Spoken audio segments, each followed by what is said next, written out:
Well, hello guys, and welcome back to the channel. So, have you ever needed like 5 different versions or 5 different aspect ratios of the same image and thought it would be a quick job only to take it for like, I don't know, 15-20 minutes?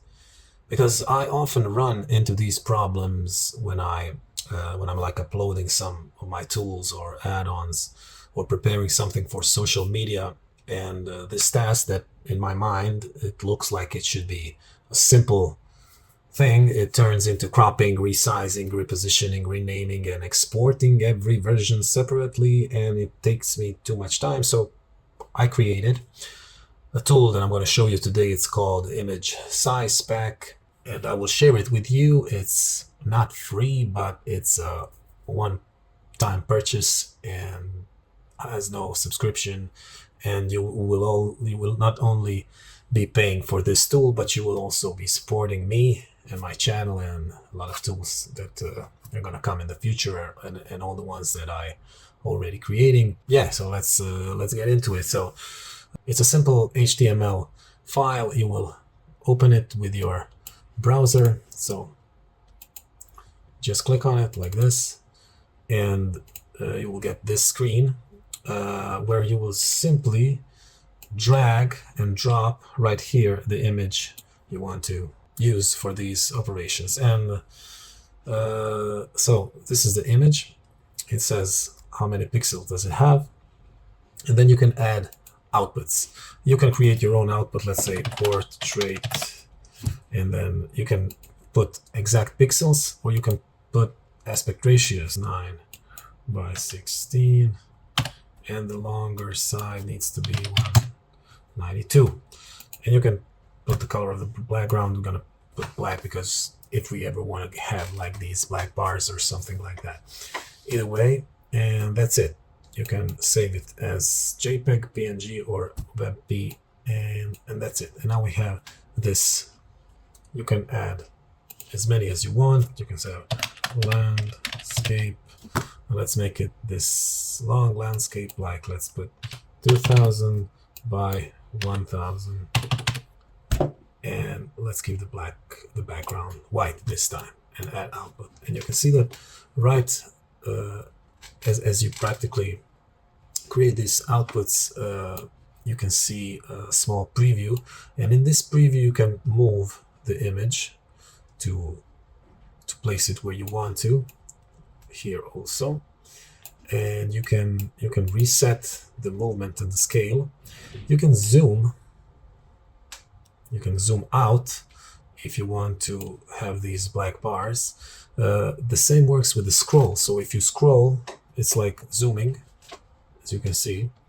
And whatever you do, you can save all of your presets like this. Save as. Just give it a name, your presets, and next time it's going to be here. So for example, if I was to delete all these and then just select your presets, you'll have these two.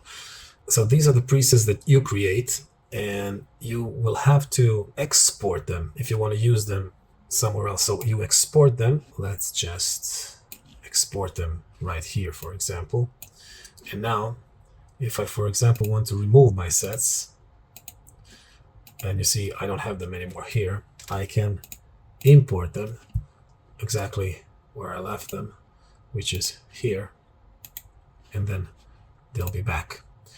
I'm giving you 5 presets in this build, and they're here in this folder, preset packs, and you can import all of them. And here are all of these. So we have digital print ratios, e-commerce, screen and wallpapers, whatever, or social media. There's a lot of presets here that you can use. The cool thing is that when you set all these, sorry, I forgot to tell you this precise adjustment. So every output can be precisely adjusted if you click on it. So you can choose the exact amount of zoom, the exact amount of horizontal placement, and you're going to reset the center and also the vertical placement. So this is for you to be even more precise. And anyway, what you can do now is give all these outputs a file name rule. If you use source, this is going to be how your image is named. Then we'll have whatever you write down, and output is going to be the title of this. So in here also it says the example file name, demo image, which is the source, and Instagram portrait 3x4. This is the one. But I can name them just output, for example, and then they'll be named Instagram portrait, they'll be named Instagram square, and so on and so on. But you can even maybe write whatever you want. So you can write like Vespa output, and it's going to be named Vespa Instagram portrait 3x4. It's very simple. And then all you have to do when you're happy with what you've done, you can download the zip, and it's going to be saved here in your computer, and then you can open it and you will see all these images already saved just how you wanted them. And that's it practically, guys. So thank you so much for watching. Check out this tool if you like it. Put a like on the video even if you don't like the tool, because I'm starting out with this. This is my third channel actually. Check out in the description, you want to check out my other two, and talk to you in the next one. Bye bye.